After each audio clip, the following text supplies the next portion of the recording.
Welcome. Don't adjust your dial.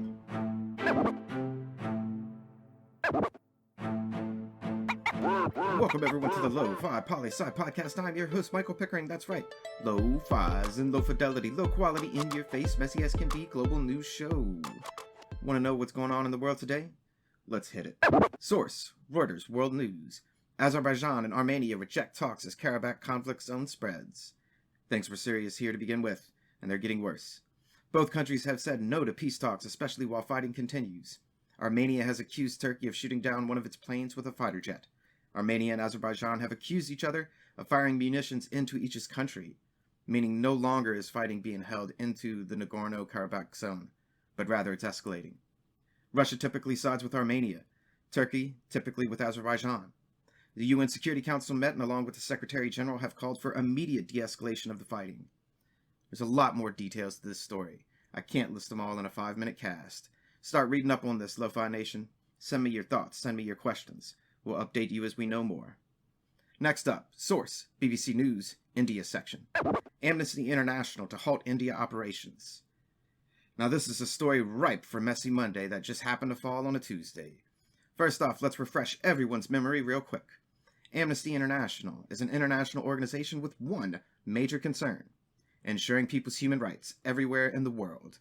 And India, the world's largest democracy by population, just froze their bank accounts, and the organizations had to lay off some of their staff, and what they are calling the government's reprisal for reporting on serious issues going on in the country. So, what do you think on this one, Lo-Fi listeners? Hit me up. Now, moving forward, because we never move on from anything. Source, AP News International. Myanmar says militants hampering return of Rohingya refugees.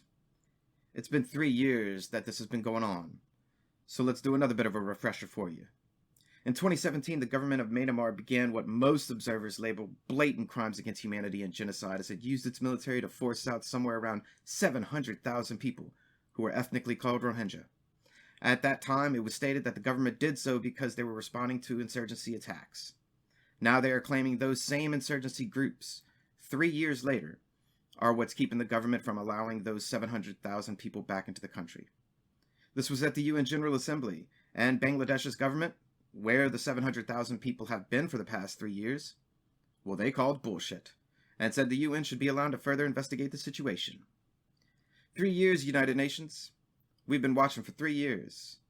Are you going to make us watch for another 3 years? Send me your thoughts, Lo-Fi Nation. Our following story comes from Reuters. Britain and Canada impose sanctions on Belarus leader Lukashenko. That's right, everyone thought the EU would be first to act, but nope. Canada and the UK have teamed up to freeze foreign assets of Lukashenko, as well as issue travel bans on him. Additionally, these steps were taken on his son and several other high-ranking officials. Lithuania, Latvia, and Estonia have additionally placed sanctions on Belarus outside of the EU bloc, acting on their own on this one. The question goes to you, Lo-Fi Nation. Will these sanctions have an effect?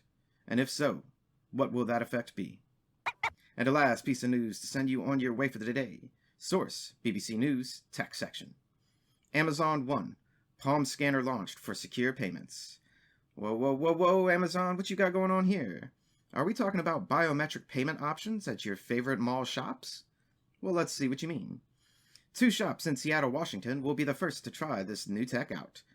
You get what you want to buy, walk up to the counter, wave your palm over a scanner. The scanner reads the pattern of veins in your hand underneath your skin, and voila, you get to look like a magician that doesn't need cash. Apparently, hand biometrics are far harder to fake.